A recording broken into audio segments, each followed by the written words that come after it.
मैं हूं निरसर और हम पढ़ रहे हैं क्लास 10 की मैथ्स। आज से हमने स्टार्ट किया है समांतर श्रेणी और समांतर श्रेणी में हम देख रहे हैं 5.1 का तीसरा प्रश्न। आइए देखते हैं तीसरा प्रश्न क्या है। निम्नलिखित में से प्रत्येक एपी के लिए प्रथम पद तथा सार्व अंतर लिखिए। इसके पहले वीडियो में हमने देखा है प्रथम पद क्या है और सार्व अंतर क्या है, तो यहाँ पर इसे निकालना हमारे लिए बिल्कुल इजी है। तो प्रथम पद मतलब पहला जो पद है वही प्रथम पद कहलाता है। तो यहाँ पर a बराबर हो जाएगा, a को हम प्रथम पद मानते हैं, a बराबर हो जाएगा 3।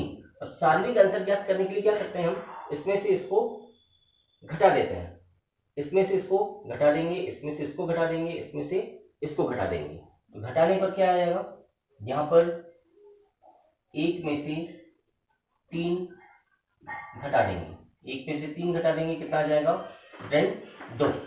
फिर से यहाँ पर देखते हैं, यहाँ पर हमारे पास है दूसरा प्रश्न और तीसरा। तो दूसरा पद और तीसरा पद, तो दूसरे में से तीसरे पद को घटा देंगे, ऋण 1 ऋण 2 हो जाएगा। फिर से यहाँ पर देखते हैं, इसको यहाँ पर लिखेंगे ऋण 3 ऋण 1, ऋण धन हो जाएगा और यहाँ से घटेगा ऋण 2। तो यहाँ पर सभी में अगर देखेंगे तो सभी में ऋण 2 आ रहा है, मतलब यहाँ पर सार्वत्रिक अंतर यानी डी का मान क्या होगा, ऋण 2। तो इस तरह से प्रथम पद है हमारे पास 3 और सार्व अंतर है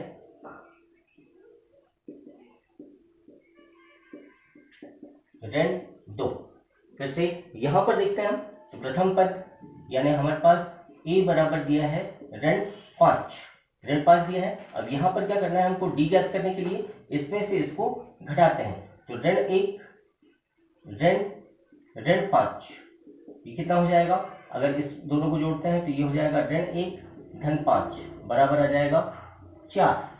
फिर से यहां पर देखते हैं हम, इसमें से इसको घटाएंगे तो पहले लिखेंगे हम 3 ऋण 1, ये हो जाएगा ऋण धन, मतलब हो जाएगा 4। फिर से यहां पर देखते हैं हम, 7 में से 3 को घटाएंगे, 4 आ रहा है। तो सभी में अगर हम देखते हैं तो यहाँ पर भी 4 आ रहा है, यहाँ पर भी 4 आ रहा है, यहाँ पर भी 4 आ रहा है, मतलब सार्वत्रिक अंतर हमारे पास क्या है, 4 है। तो प्रथम पद हो जाएगा यहाँ प्रथम पद a ऋण 5 और सार्व अंतर हो जाएगा 4। यहां पर देखते हैं तो यहां पर भी हम सॉल्व करेंगे। प्रथम पद हमारे पास पहले से दिया है, प्रथम पद a बराबर 1/3। अब यहाँ पर क्या करना है, दूसरे में से पहले को घटाना है। तो दूसरे में से पहले को घटाएंगे तो हमें सार्वत्रिक अंतर ज्ञात होगा, 5/3 ऋण 1/3, दोनों को घटा देंगे, कितना आ जाएगा 3 5 ऋण 1, मतलब आ जाएगा यहाँ 4/3। फिर से इसमें से इसको घटाते हैं, 9/3 ऋण 5/3। फिर से इसको घटा देंगे हम, एलसीएम यहाँ पर 3 आ जाएगा, 9 ऋण 5 4/3 फिर से आ रहा है। और फिर से यहाँ पर देखते हैं हम 13/3 ऋण 9/3, एलसीएम 3 आ जाएगा, 13 ऋण 9 4/3, ये मान आ रहा है। इस तरह से हम देख सकते हैं कि यहाँ पर सभी में 4/3 आ रहा है। तो इसका प्रथम पद हो जाएगा 1/3 और सार्व अंतर सभी का अंतर है 4/3 का। यहां पर देखते हैं तो यहाँ पर पहला पद हमारे पास दिया है, पहला पद है a बराबर 0.6। दूसरा पद है, अब हमको सारा अंतर ज्ञात करना है, तो इसमें से 1.7 में से 0.6 घटा देंगे, कितना बचेगा 1.1। फिर से देखते हैं 2.8 में से 1.7 घटाएंगे, फिर से वही बचेगा हमारे पास, 8 में से 7 गया 1, 2 में से 1 गया 1। फिर से 3.9 में से 2.8 घटाते हैं, हमारे पास फिर से आएगा 1.1। तो यहां पर भी वही है, प्रथम पद है 0.6 और सार्व अंतर है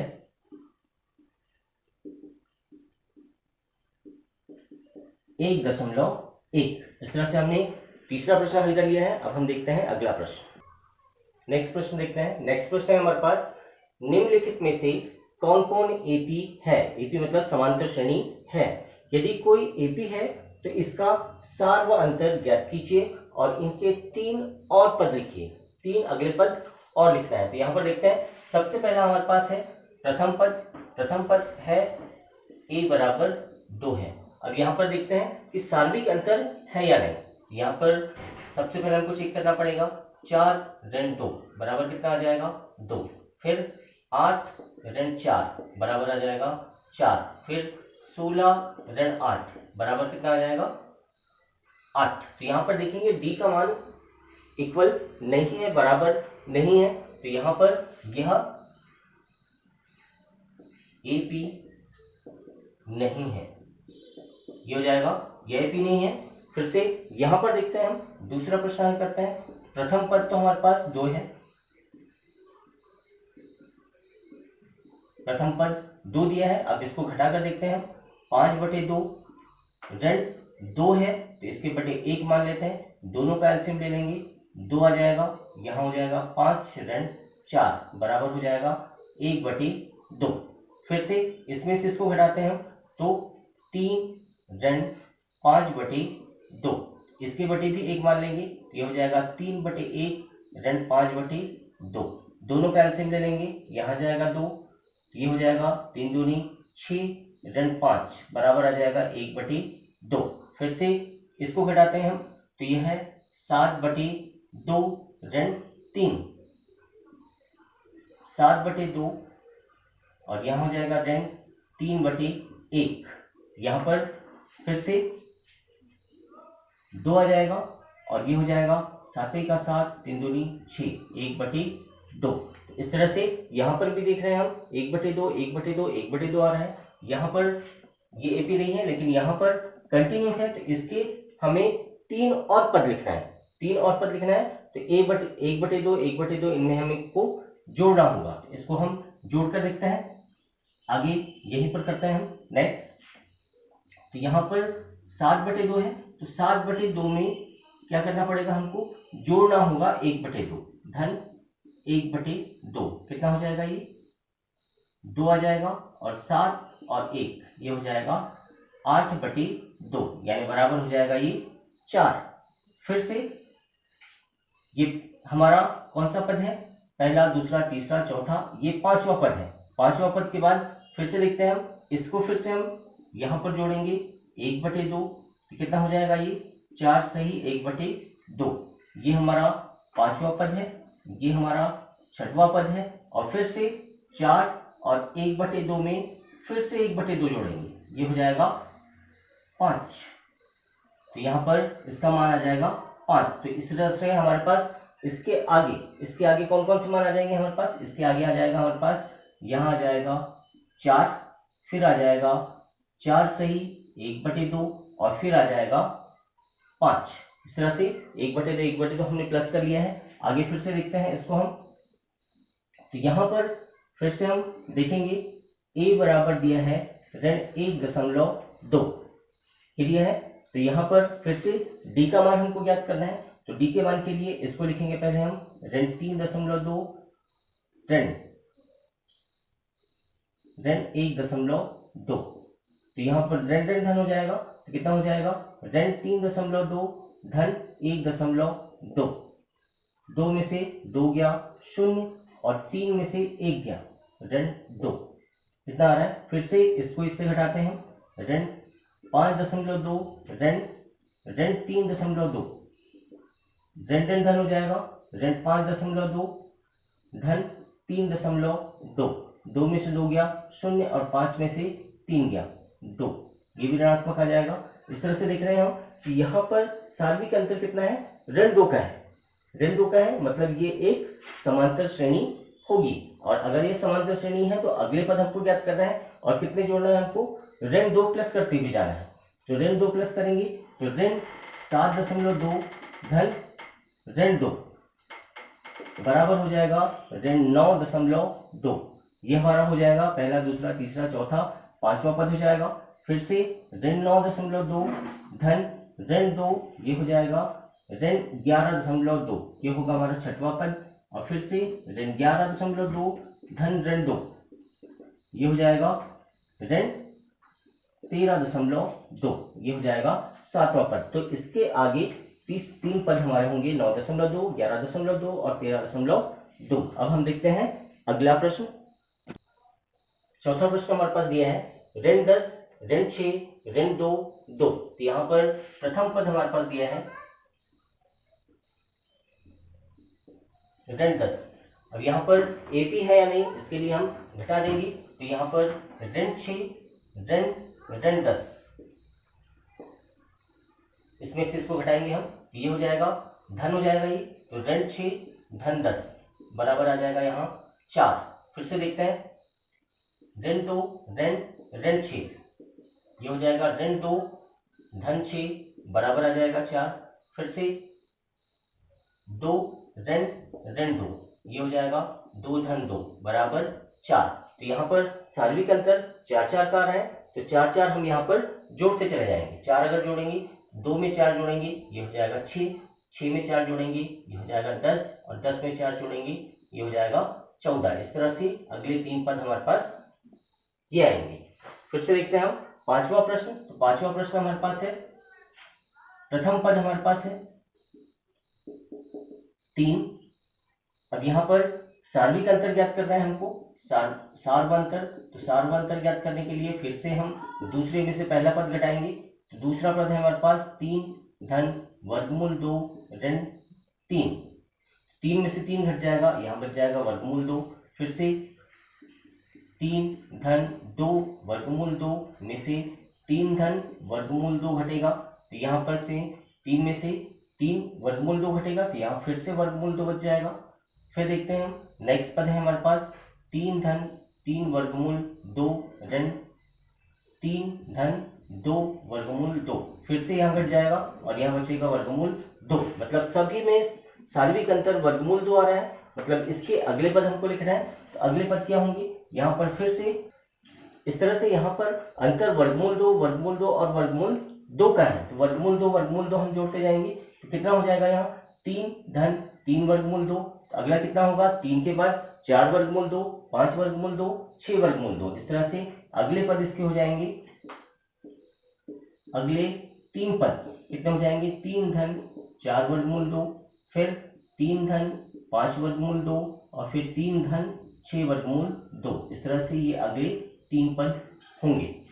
अब हम देखते हैं नेक्स्ट छठवां प्रश्न। छठवां प्रश्न हमारे पास प्रथम पद है 0.2। सार्वंतर ज्ञात करना है हमको। सार्वंतर देखते हैं। सार्वंतर के लिए 0.22 ऋण 0.2 कितना आ जाएगा, ये आ जाएगा 0.02। नेक्स्ट देखते हैं फिर से 0.222 ऋण 0.22। तो ये कितना आ जाएगा 0.002। फिर से देखते हैं 0.2222 ऋण 0.222 कितना आ जाएगा 0.0002। यहाँ पर देखेंगे पहले में 0.2 है, दूसरे में 0.002 है, तीसरे में 0.0002 है। तो यहाँ पर ये अंतर आ रहा है हमारे पास, और अगर ये अंतर आ रहा है मतलब ये एपी नहीं है, अतः यह एपी नहीं है, एपी नहीं होगी। फिर नेक्स्ट देखते हैं हमारे पास अगला प्रश्न है सातवां प्रश्न। सातवें प्रश्न में देखते हैं हमारे पास प्रथम पद दिया है, प्रथम पद 0 है। अब यहाँ पर क्या करेंगे, हम इसमें से इसको घटाएंगे, तो ऋण 0 ऋण 4 ऋण 0 ऋण 4 ही आएगा। फिर से नेक्स्ट देखते हैं हम ऋण 8 में से ऋण 4 कितना आ जाएगा, ऋण 8 धन 4 बराबर फिर से ऋण 4 आ रहा है। फिर से ऋण 12 ऋण 8 कितना हो जाएगा, ऋण 12 धन 8 ऋण 4 ही आ रहा है। तो यहाँ पर ऋण 4 ऋण 4 ऋण 4 आ रहा है, मतलब सार्विक अंतर कितना है, ऋण 4 का है। तो सभी में ऋण 4 हमको करना है। तो ये 12 है, 12 में फिर से ऋण 12 में ऋण 4 करेंगे कितना हो जाएगा, ऋण 16 हो जाएगा। फिर ऋण 4 करेंगे ऋण 20 हो जाएगा, ऋण 16, ऋण 20 और ऋण 24। अगले 3 पद ये हो जाएंगे इसके। अगला देखते हैं हम प्रश्न क्रमांक 8। तो यहाँ पर अगर हम देखेंगे तो सभी जगह ऋण 1/2, ऋण 1/2, ऋण 1/2, ऋण 1/2 है। तो इस तरह के पद में क्या होता है, प्रथम पद तो हमारे पास ये है, प्रथम पद क्या कितना है, ऋण 1/2। और सार्व अंतर अगर हम देखेंगे, सार्व अंतर 0 है, 0 है। तो अगले पद हमारे पास यही होंगे, मतलब अगले 3 पद भी हमारे पास यही होंगे, ऋण 1/2, ऋण 1/2, ऋण 1/2। इस प्रश्न को देखते हैं, प्रश्न क्रमांक 9 है हमारे पास। प्रश्न क्रमांक 9 को देखते हैं। तो प्रथम पद हमारे पास दिया है 1। अब नेक्स्ट हमको सार्वंतर ज्ञात करना है, सार्वंतर ज्ञात करना है। तो क्या हो जाएगा, 3 ऋण 1 बराबर कितना आ जाएगा, 2। फिर से 9 ऋण 3 बराबर कितना आ जाएगा, 6। फिर 27 ऋण 9 कितना हो जाएगा, 18। तो यहां पर देखेंगे तो यहां पर ये सार्वंतर क्लियर नहीं है, 2, 6, 18 नहीं है, मतलब यह एपी नहीं होगा। अब हम देखते हैं अगला प्रश्न। नेक्स्ट देखते हैं हमारे पास प्रश्न क्रमांक 10 है। प्रश्न क्रमांक 10 में हमारे पास है प्रथम पद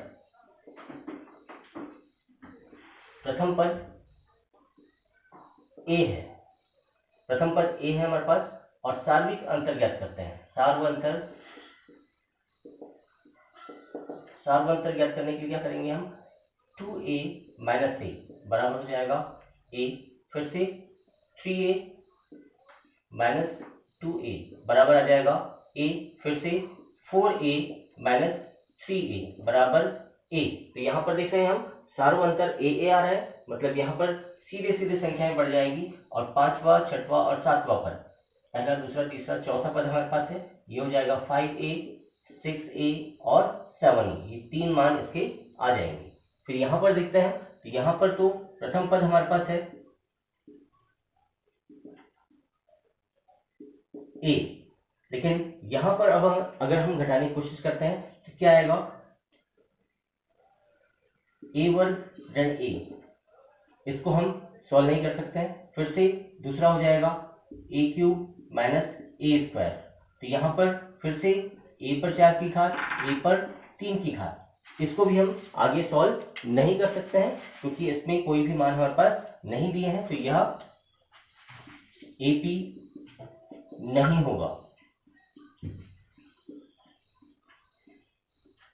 अब इस क्वेश्चन को देखते हैं, देखने से तो ऐसा लग रहा है कि ये क्वेश्चन नहीं होगा, लेकिन अगर हम इसे सॉल्व करते हैं तो ये क्या होगा, ये वर्गमूल 2 होगा, ये होगा 2 वर्गमूल 2, ये होगा 3 वर्गमूल 2 और ये होगा 4 वर्गमूल 2।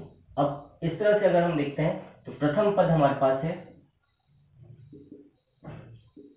प्रथम पद वर्गमूल 2 है और सार्वंतर देखते हैं, सार्वंतर 2 वर्गमूल 2 ऋण वर्गमूल 2। तो यहाँ पर घटेगा बचेगा वर्गमूल 2। फिर से देखते हैं हम, 3 वर्गमूल 2 ऋण 2 वर्गमूल 2, यहाँ पर बचेगा वर्गमूल 2। फिर से 4 वर्गमूल 2 ऋण 3 वर्गमूल 2, यहाँ पर बचेगा वर्गमूल 2। तो इस तरह से हर एक जगह वर्गमूल 2 बच रहा है हमारे पास। तो इस तरह से ये एक एपी होगी। और एपी अगर होगी तो यहाँ पर देखते हैं हम, यहाँ पर कंटिन्यू है, यहाँ पर 1 है, यहाँ पर 2 है, यहाँ पर 3 है, यहाँ पर 4 है। तो अगले 3 पद क्या होंगे, 5 वर्गमूल 2, 6 वर्गमूल 2, 7 वर्गमूल 2। इस तरह से ये अगले पद होंगे। या इसको अगर हम इसी में लिखना है तो अंदर जाएगा ये, तो वर्ग हो जाएगा 25 दूनी 50 हो जाएगा, ये 50 यानी वर्गमूल 50 हो जाएगा। 6 6 36 और 36 दूनी 72, ये आ जाएगा। साथ साथ ही 49 गुणित 2 करेंगे, 2 9 18 की 8 80 का 1 2 8 2 4 8 और 1 9, ये हो जाएगा 98। अगर इस रूप में लिखते हैं तो भी सही है, इस रूप में लिखते हैं तो भी आपका आंसर बिल्कुल सही होगा। अब हम देखते हैं नेक्स्ट हमारे पास है ये।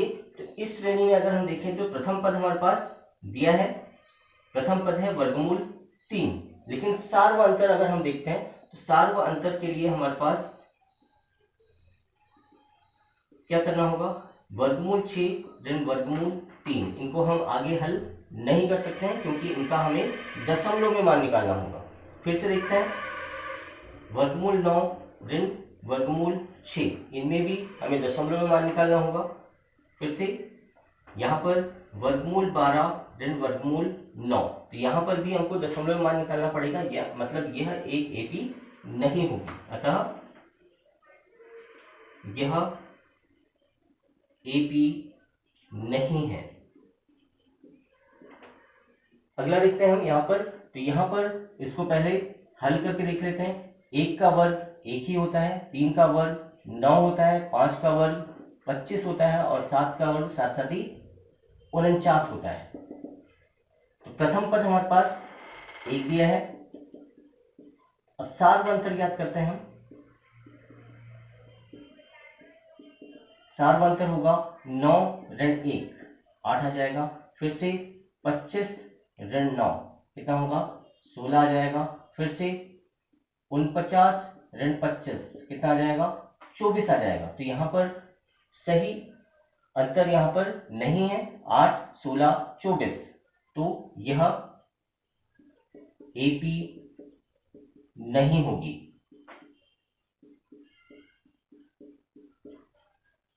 इसको भी देखते हैं, इसको भी सबसे पहले वर्ग में ये आ जाएगा 1, ये आ जाएगा 25, साथ साथ ही 49 और 9 9 81।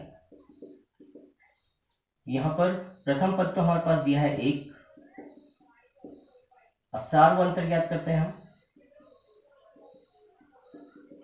25 ऋण 1 24 आ जाएगा। फिर 49 ऋण 25 24 आ जाएगा।